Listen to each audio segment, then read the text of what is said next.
महत्व है। और उन्हीं संस्कारों का पालन करते हुए नंद बाबा जी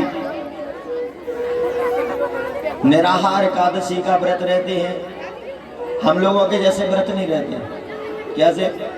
जिस दिन सबसे ज्यादा माल छने समझ लो, उस दिन कोई व्रत है, क्या हो रहा, बस 2-4 केले खा लिए, थोड़ा सा खीर खा ली, फिर लपसी खा ली, फिर साबूदाने की, अब तो आजकल उसके सिंगाड़े के आटे की पकौड़ी बन जाती है, कुछ लोग पूड़ियाँ ही बना लेते, जाने क्या क्या बनाने लगे। व्रत है ना महाराज। अच्छा, और फलाहार के नाम पे पूरा फुलाहार, फलाहार नहीं होगा, फुलाहार होगा, फुल पैक।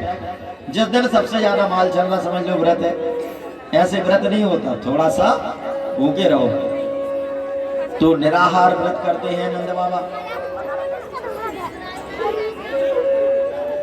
एकादशी व्रत क्यों करना चाहिए, इसके संबंध में एक कथन और है। एक बार दैत्यों ने, राक्षसों ने मिलकर के कहा भगवान से कि प्रभु जहां देखो सब जगह देवताओं का वास हो गया है। बोले जल में, बोले वरुण देव जल देव, शूर में नारायण देव, अन्न में अन्न देव, सब जगह देव। देवताओं को सब जगह जगह दे दी, हम लोगों को कहीं जगह नहीं है। हमको प्रभु अन्न में जगह चाहिए, हमें भी तो इसमें भोजन में रहना है। भगवान ने कहा बड़ी गड़बड़ कहानी है। अगर भोजन के अंदर राक्षस विराजमान हो जाएंगे तो जो भी भोजन करेगा उसकी सोच कैसी हो जाएगी, प्रवृत्ति, उसकी सोच राक्षसी प्रवृत्ति हो जाएगी। उसकी सोच में क्या आ जाएगा, असुरत्व आ जाएगा। तो भगवान ने कहा अगर हमने इनको राक्षसों को अन्न में विराजमान करा दिया तो जो भी अन्न खाएगा वो राक्षसों के ही काम करेगा। फिर तो क्या किया जाए? भगवान ने कहा ये तो संभव नहीं। बोले देखो प्रभु, अरे एक आध दिन तो ऐसा करो कि दे दो हम लोगों के लिए।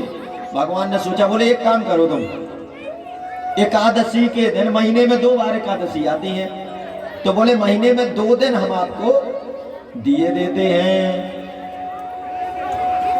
एक जो एकादशी पहले आती है कृष्ण पक्ष में और एक शुक्ल पक्ष में, तो एकादशी के महीने के दोनों एकादशी हैं।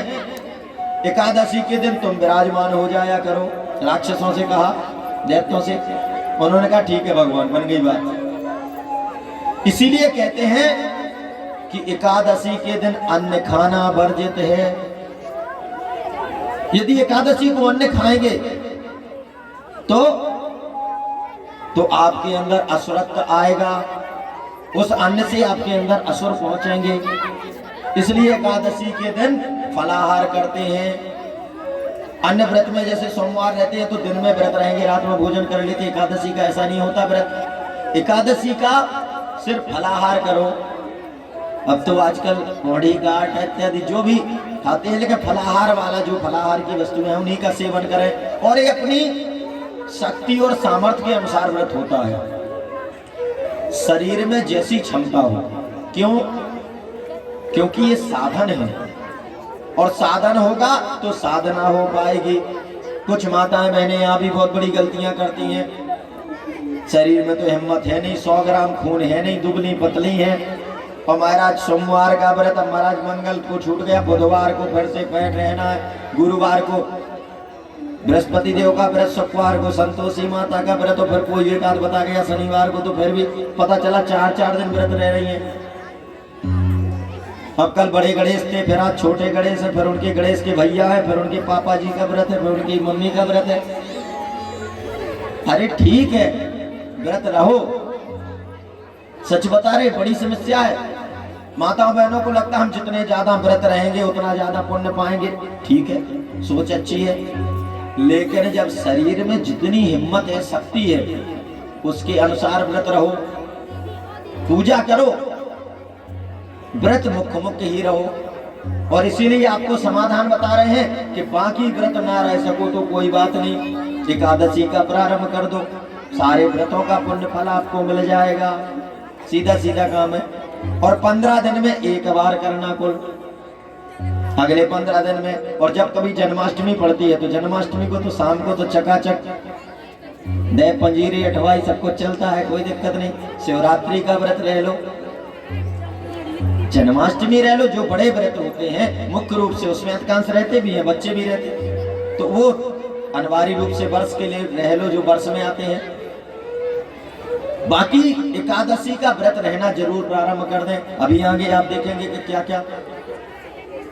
एक व्यक्ति को बहुत भूख लगती थी, कुछ लोगों को बड़ी भूख लगती, और उस चक्कर में महाराज भूख के चक्कर में वो रहते ही नहीं, व्रत रख कहते महाराज सुबह से जैसे सवेरा हुआ था तो उन करी के लगता है हे भगवान नहाना धोना बाद में, पहले ही लाओ 4 बासी रोटी और दे दनादन। मेरे वगैरह यहाँ खाते हैं, ये बिना स्नान के नहीं खाएंगे। अब एक भी बच्चे नहा धो के खाया करो, जो सुबह सो के उठे और दतौन करियो बचपने, ये नहीं चलेगा। स्नान करके भोजन किया करो, ठीक।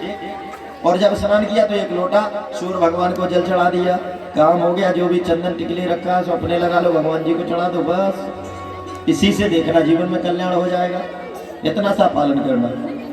अभी तुलसी और कंठी धारण करा देंगे तुम लोगों के गले में, और तुलसी बहुत आवश्यक है, प्रत्येक को तुलसी की कंठी पहननी चाहिए। तो महाराज ऐसे एक चेला था, भूख तो बहुत लगती थी, दिन भर बैठ जाए खाने को, खाता ही रहे, उसको खाता ही रहे। जब देना बंद कर दो तभी बंद करे। किसी के यहाँ निमंत्रण में जावे, भोजन करने को बैठे, खाता जाए, कहे दाने दाने में खाने वाले का नाम, दाने दाने में खाने वाले का नाम। लोग कहे दाने दाने में नहीं, तू तो बोल बोरे बोरे में दाने दाने। इतना खाता है, दाने दाने के बोरा निपटाता है। बोले ऐसा बोला कर, बोरे बोरे में खाने वाले का नाम। जोर से खाता है रगड़ रगड़ के। घर के बोले सुनो, और एक समस्या और, खाते खाते नींद आ जाए, महाराज वहीं लुढ़क जाए। जिसके यहाँ पंगत में जाए वहीं खाए, और खाते खाते सो गया। और सो के जगह बोले पंगत पूरी हो गई क्या? लोग बोले अरे पागल है, लास्ट वाली चल रही। बोले तो यार फिर से ले आओ एक थाली। हम फर थोड़ी पाए थे, सो गए थे। भगवान लोग कह रहे हे भगवान ये आदमी है क्या आफत। घर के लोग बोले भैया जाओ तुम प्रस्थान करो, भगा दिया घर के लोगों ने। खाना भरे, करना धरना कुछ नहीं। ये तो लोग जब कोई काम नहीं करता तो घर के सारे लोग उसको सुनाते हैं बड़ी बुरी। जो कमाने वाला होता है बेटा वही अच्छा लगता है, जो सिर्फ खाता है ये निकम्मा है, कुछ काम का नहीं, बेकार है, निठल्ला है, चल हट, भगा दिया। महाराज निकल गया। अब तो रास्ते में चले जा रहे थे, कोई धनी दोरी है ही नहीं।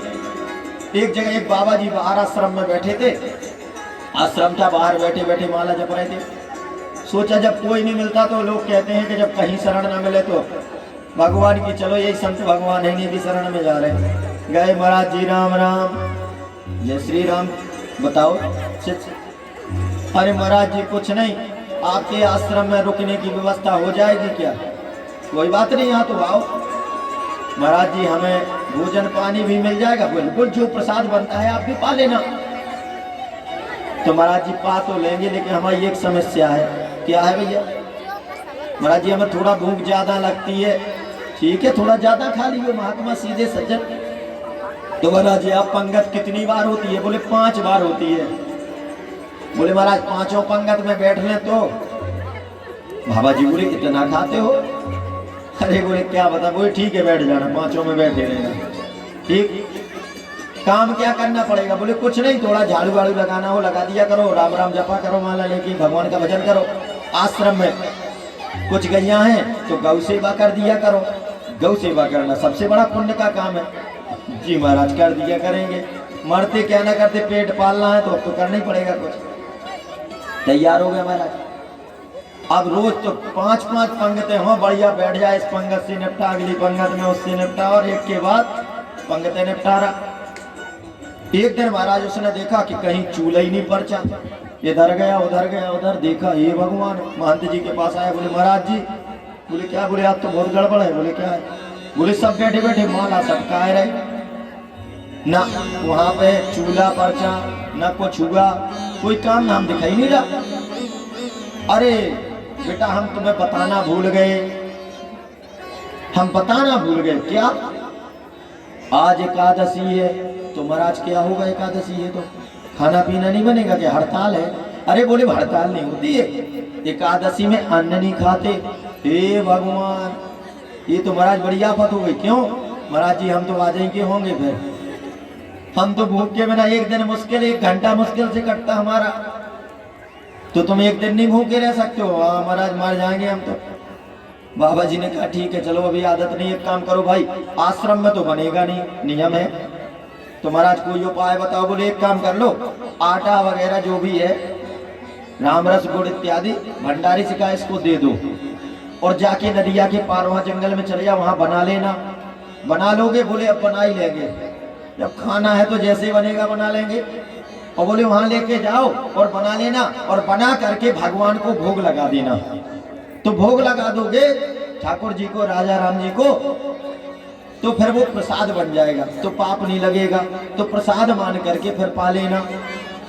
ठीक है महाराज, गया वहां, बना लिया, जैसे बना सो ठोक ठाक के टक्कर बना लिए, 1-2 किलो आटा दे दिया उन्होंने, अपना बना लिया सब, और बस बैठ गया। अब भैया बाबा जी ने कहा था भोग लगा देना, तो अब बैठ गया। अब उसको तो कुछ पता ही नहीं था, तो लगा भगवान जी आएंगे भोग लगाएंगे तभी तो हम खाएंगे, तो बुलाने लगा भगवान को कि राजा राम आइए, प्रभु राम आइए, मेरे भोजन का भोग लगाइए। राजा राम आइए, प्रभु राम आइए, मेरे भोजन का भोग लगाइए। मेरे भोजन का भोग लगाइए, मेरे भोजन का भोग लगाइए। और महाराज जैसे उसने प्रेम से, क्योंकि परमात्मा तो प्रेम के भूखे हैं, बड़े प्रेम से पुकार करी कि भगवान तो आ गए, लेकिन एक लफड़ा हो गया। बुलाया राजा राम आइए, प्रभु राम आइए, और राम जी 2 आ गए। राम के साथ में राम वाम दस जानकी, साथ में सीता मैया आ गई। बोले जय हो प्रभु, एक को बुलाया 2 आ गए हो। आज तो पूरी नहीं तो आधी एकादशी तो इन्हें कराई देना है। अब एक खाता तो 1-2 टिक्कड़ खा लेता है, अब 2 लोग खाएंगे तो 2-2 4 तो इन्हीं को चाहिए, अब हम क्या खाएंगे भाई। बोले प्रभु बुलाया तो एक को था। भगवान बोले क्यों? बोले आप 2 बोले वो जानकी मैया, हम दोनों लोग चले आए भैया। चलो कोई बात नहीं, आप बहुत सुंदर लगते हैं, अच्छे लगते हैं, ठीक है भगवान खा लो। तो भगवान ने पाए सीता मैया ने, और इसके बाद अपना उसको जो मिला खाया, वापस आ गया। अगली बार फिर से महाराज एकादशी आई। बोले महाराज भंडारी से, बोले सुनो बाबा जी, इस बार आटा डबल कर देना। बोले क्यों? अरे बोले हमको थोड़ा सा खाने को मिला, उस बार हम आधे भूखे मर गए, आधी एकादशी हो गई भाई। बोले क्यों? बोले एक को बुलाया था 2 आए थे, बाबा जी को लगाए भूखा रहा है इसलिए और चाह रहा, डबल बांध दिया। अब महाराज पहुंच गया और फिर से बनाया भोजन, और बस बैठ फिर से भजन करने लगा कि राजा राम आइए, सीता राम आइए, मेरे भोजन का भोग लगाए। राजा राम आइए, सीता राम आइए, मेरे भोजन का भोग लगाए। मेरे भोजन का भोग लगाए। और महाराज जैसे ही उसने पुकारा कि राजा राम आइए, सीता राम आइए, दोनों लोगों को बुलाए। अब 2 आते हैं जोड़ा से, तो कहते राम वाम दिस जानकी, लखन दाहिनी और। अब की वीर 3 आ गए। हे भगवान, अब तो लपड़ा ही लपड़ा। अब सोचने लगा हे भगवान, तो 1 को बुलाया 2 आए, 2 को बुलाया 3 आ गए। कह रहा क्यों प्रभु, ये तीसरे कौन आ गए हैं? बोले हमारे भैया है छोटे, लगते नहीं। क्यों? ना तो आपसे चेहरा मोहरा मिल रहा, और न रंगाई में मिल रहा है। आपका रंग सांवला है, इनका गोरा है, और स्वभाव भी थोड़ा सा भी नहीं मिल रहा। कहाँ आप इतने सीधे सरल उनकी देखो। लक्ष्मण जी की, जहाँ उसने ये कहा कि ये कौन है, तो लक्ष्मण जी की दृष्टि उसी समय टेढ़ी होनी शुरू हो गई है। अच्छा बात है, आते ही कह रहा ये कौन है, सीधे सीधे पूछ रहा, तुरंत बैठाला कुछ नहीं ना स्वागत, और पूछ रहा इसके किसको लेके आ गए। लक्ष्मण जी को गुस्सा आई तो बोले देखो प्रभु आप इतने सीधे सज्जन हो, इतने गुस्सा वाले, लगता नहीं आपके सगे हैं। बिल्कुल सगे। अरे भैया हम लोग एक ही पिता की संतान है। चलो ठीक है आप कह रहे तो विश्वास कर ही लेना, लेकिन एक बात कहें प्रभु। भगवान बोले बताओ। बोले हमने आपका ठेका लिया कि खानदान वाले के कमाने का। एक को बुलाओ, दो आ जाते पूरा। अब अभी भैया बंद सब लेके चले आ रहा हो, ये कोई तरीका थोड़ी हुआ, भगवान गड़बड़ कर रहे। भगवान जी मुस्काने लगे, बोले अब भाई वे छोटे भैया हैं तो आगे। लक्ष्मण जी कह रहे अच्छी जगह लेके आए, ये खवारा के बेइज्जती कर रहा। लेकिन भाई भक्त है, कुछ भी कहे भगवान ने प्रसन्न होके कहा कोई बात नहीं, और प्रसाद पाया। अब तो महाराज जैसे ही पहुंचा आश्रम में, बोले बाबा जी अगली एकादशी आई, बोले सुनो 3-4 पसेरी आटा बांध दो। बाबा जी बोले अच्छा आदमी है, कितना खाएगा। अरे बोले कितना, वहाँ 3-3, 4-4 भगवान आ जाते हैं। बाबा जी को लगा ही बीच में बैठ देता होगा कहीं रास्ते रास्ते में, इतना कैसे खा पाएगा अकेले। बोले चलो दे दो अच्छा इसको, अब की बार देखते हैं खुद जाके। और महाराज बहुत सारा आटा लेके गुड़ दाल लेकर के पहुंच गया। अब की बार तो ना उसने खाना बनाया ना कुछ किया। बोले क्यों। बोले जितना बोला उससे ज्यादा आते हैं, अपने को ज्यादा मिलता नहीं, और अब की बार पता नहीं कितने आ जाएंगे, इसलिए पहले बुला ही लो, और जब आ जाए तब देखें, इसके बाद आगे कुछ होगा कार्यक्रम। और बैठ गया और बस शुरू हो गया। राजा राम आइए, सीता राम आइए, मेरे भोजन का भोग लगाइए। राजा राम आइए, लक्ष्मण साथ लाइए, मेरे भोजन का भोग लगाइए। राजा राम आइए, सीता राम आइए, मेरे भोजन का भोग लगाइए।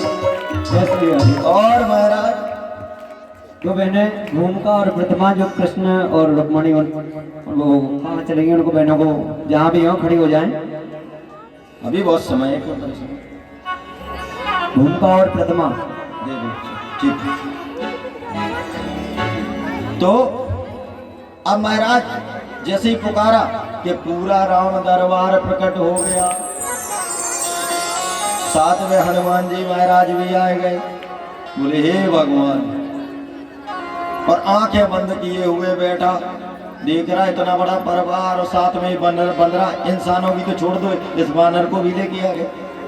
अब तो गुरुजी चुपचाप गए। बोले इस बार देखेंगे कि क्या करता है, खा लेता है कि कहाँ जाता। वो पेड़ के पीछे छुपे थे, अभी तो आंख बंद करे बैठा, और बस इसका भजन चल रहा था। वो दरबार में देख रहा था, सामने इतने लोग आ गए। कह रहा प्रभु, बोले खाना पीना नहीं बनाया। बोले बिल्कुल नहीं, इस बार तो एक दाना ही नहीं हमें मिलना, तो अपना बनाओ खाओ कुछ भी करो, हम देखें क्यों। बोले तुम आंखें तो खोल। अरे बोले भगवान जब खाने को नहीं मिलना तो आंखें खोल के देखें क्यों, क्यों अपनी आत्मा को मन को कष्ट दें, हम देख देख के परेशान हो, हमें देखना भी नहीं है। गुरुजी कह रहे किससे बातें करने में लगा, कोई दिख नहीं रहा। गुरुजी को चेला अकेला दिख रहा, चेला बातें कर रहा राम दरबार से सब लोगों से। ये कौन आ गए, ये कौन आ गए, कौन है, लक्ष्मण जी है, भरत है, शत्रुघ्न जी है। हे भगवान, सब पूरी अयोध्या लेके आ गए हो तो लगता है। गुरुजी आए पीछे से, अरे चेला ये आटा दाल पानी रखा किससे बतिया रहा। तो आंख बंद किए वो रोने लगा, गुरुजी देखो तो इतने लोग आ गए, ये आटा दाल पानी कुछ पूछना क्या हमें। गुरुजी बोले बेटा कहाँ आ गए, कौन आ गए। बोले गुरुजी ये नहीं खड़े सामने, ये राम जी खड़े हैं, लक्ष्मण जी, भरत जी, शत्रुघ्न जी, और साथ में एक बंदरा भी लेके आ गए। अच्छा। अब तो महाराज गुरुजी ने कहा चेला हमको तो कोई नहीं दिख रहा। भक्त ने कहा कि देखो भगवान जी हमारे गुरुजी को नहीं दिख रहे आप हमारे तो सामने खड़े हो, गुरुजी को क्यों नहीं दिख रहे। तभी भगवान जी ने कहा कि कारण क्या है, जितने सरल तुम हो इतने सरल तुम्हारे अभी गुरुजी नहीं है। भक्ति तो करते हैं लेकिन महाराज सरल नहीं है। और सरल का मतलब होता है सा से सीता, रा से राम, ला से लक्ष्मण। जिसके हृदय में सीता राम लक्ष्मण का निवास हो जाए वो सरल हो जाता है। और जैसे ही ये शब्द सुना कि भक्त ने तो चेले ने कह दिया गुरुजी वो कह रहे हैं कि आपके गुरुजी सरल नहीं है इसलिए हम नहीं दिख रहे हैं। और जैसे ही ये सुना गुरुजी को बड़ा प्रायश्चित हुआ कि इतना तप किया जप किया और मैं सरल नहीं बन पाया। और जैसे ही द्रवित हो गए महाराज, करुणा से आंसू छलक पड़े गुरुदेव के, और जैसे ही छलके कि द्रवित हो गए, जीवन में सरलता जैसे ही आनी शुरू हो गई, जैसे ही हृदय द्रवित हो गया, सरल हो गया, कि भक्त ने कहा अब तो तुम हमारे गुरुजी को भी दिखो भैया। और भक्त की वजह से गुरु को भी प्रभु के दर्शन हो गए। और इस प्रकार से महाराज अनेकों बार गुरु के वजह से शिष्य को भगवत भक्ति प्राप्त होती है, और अनेकों जगह सरल भक्तों से गुरुदेव को भी भक्ति और भगवान का दर्शन हो जाता है। और इस प्रकार जब महाराज उसका चेले का भी कल्याण हो गया, प्रभु ने दर्शन दिए और गुरुदेव का। कहने का तात्पर्य कि एकादशी का व्रत इतना महत्वपूर्ण है कि हम बाकी व्रत नहीं रह पाते हैं, लेकिन एकादशी अनिवार्य रूप से रहना चाहिए। उसी प्रकार से नंद बाबा निरंतर एकादशी रहते हैं। अगले दिन द्वादशी को जाकर के कालिंदी में स्नान करते हैं, और स्नान करके फिर अगले दिन पारण करते हैं। तो रात में नंद बाबा को भ्रम हो गया। सोते समय उन्हें लगा रात में कि शायद सुबह हो गई है, और जाकर के स्नातुम नंदस्तु कालिंद्या द्वादश्याम जलमाविशत। द्वादशी का सोचा ब्रह्म मुहूर्त आ गया, और जाकर के कालिंदी के जल में रात के ही स्नान में डुबकी मार दी। और जैसे ही डुबकी लगाई कि वरुण देव के दूत घूम रहे थे। रात को 12 से 3 बजे में नदियों में, जल में, कुएं में कहीं स्नान नहीं करना चाहिए। जलाशयों में तो खास तौर से बहुत से लोग जाते हैं तीर्थ स्थानों पे, 12-1 बजे ही डुबकी लगा देते हैं, फिर परिक्रमा शुरू कहीं कुछ 3 बजे के बाद स्नान करना चाहिए। उस समय वरुण के दूत घूमा करते हैं। महाराज वरुण के दूत ने पकड़ा और ले गए घसीट के वरुण लोग। और जैसे ही महाराज नंद बाबा ने डुबकी लगाई ऊपर नहीं आया, तो जो गोप वाले साथ में गए थे, ओ नंद बाबा डूब गए, भागते हुए कन्हैया नंद बाबा डूब गए कालिंदी में। कन्हैया इधर से दौड़ लगाते हुए एक छलांग लगाई, और जैसे ही सीधे वरुण लोक पहुंचे, वरुण लोक में देखा तो महाराज वहां पर वरुण ने ही प्रभु तुरंत साष्टांग दंडवत किया, प्रभु कैसे आना हुआ। और जाकर के उच्च सिंहासन पर बैठाला। कन्हैया ने कहा तुम हमारा तो स्वागत करने में लगे हो, और मेरे पिताजी को उठा करके बांध के डाल रखा है। तो दूतों ने कहा प्रभु वरुण देव ने कि आपके पिताजी? हाँ, ये नहीं नंद बाबा बंधे पड़े हैं। प्रभु माफ करना, क्षमा करना, गलती हो गई हमसे। ये मूर्ख दूतों ने पकड़ लाए, नहीं जानते थे, और क्षमा प्रार्थना की और छोड़कर तुरंत उनको मुक्त कर दिया। नंद बाबा को साथ लेकर के कन्हैया वापस आए, और जैसे ही बाहर आए कि महाराज सारे के सारे ब्रजवासी जो गोप वाले थे बोले हे भगवान, नंद बाबा कहाँ डुबकी मार के चले गए थे? नंद बाबा बोले भैया कहीं नहीं, हमने तो जैसे डुबकी लगाई 4 दूतों ने पकड़ा, हम बहुत रोए चिल्लाए, लेकिन एक भी नहीं सुनी। और पता नहीं या कन्हैया कहाँ से पहुंच गए, या कि कौन सी रिश्तेदारी निकल आई। सारे के सारे या के चरणन में गिर गए, या को बड़ा स्वागत करो। अब तो सारे नंद बाबा ने जब ये बताया वहां का वृतांत, सब कहने लगे निश्चित ही भगवान है कन्हैया। अब तो पक्को भरोसा हो गया ये साक्षात भगवान है। देख कन्हैया तू साक्षात भगवान है। कन्हैया बोले भैया ये कैसी बात करते हो तुम लोग? कन्हैया ने कहीं हमने कह दिया हम भगवान है, तो उठा करके एक छोटे से सिंहासन में अलमारी में विराजमान कर देंगे, और थोड़ी सी 4 चनौरी का भोग लगा देंगे, बस ये खेलना खाना सब बंद है। बोले हम नहीं भगवान। देख कन्हैया सच सच बता। कन्हैया बोले जैसे हम भगवान हुए तो तुम बताओ क्या करोगे? अरे हमको क्या दिक्कत है, तू भगवान है मनोरे, तो बताओ फिर। हमारी तो सिर्फ एक इच्छा है कि अगर तू वो वैकुंठवासी भगवान है तो एक बार हमन की इच्छा है कि बैकुंठ को दिखाए दे, कैसा हो बे बैकुंठ तेरो। बैकुंठ देखने की इच्छा हो रही है। अच्छा, तो मन को बैकुंठ देखो है, तो ठीक है, एक काम करो, चलो मेरे साथ। और कन्हैया सबको लेके चले ब्रह्म कुंड में, और बोले सुनो, जो जो बैकुंठ जाओ चाहे सो कूद जाए ब्रह्म कुंड में। ये कन्हैया ब्रह्म कुंड में कूदेंगे, कुंड में कूदेंगे, बैकुंठ पहुंच जाएंगे। कन्हैया देख क्या मैं कूद के तो वैसे ही लोग बैकुंठ पहुंचेंगे। अरे नहीं, तो एक बात और बता कन्हैया, हम कूद जाएंगे, हंसी मत करियो, देखो कन्हैया हमसे, हम लोग कूद जाएंगे। तो कन्हैया बोले कूदो ना, तो वापस आएंगे कि नहीं आएंगे। कन्हैया ने कहा अरे मैं साथ में चलूंगा। ओ कन्हैया तो कौन सी बात, और दे धमा धम एक के बाद सारे के सारे कूद गए बैकुंठ में।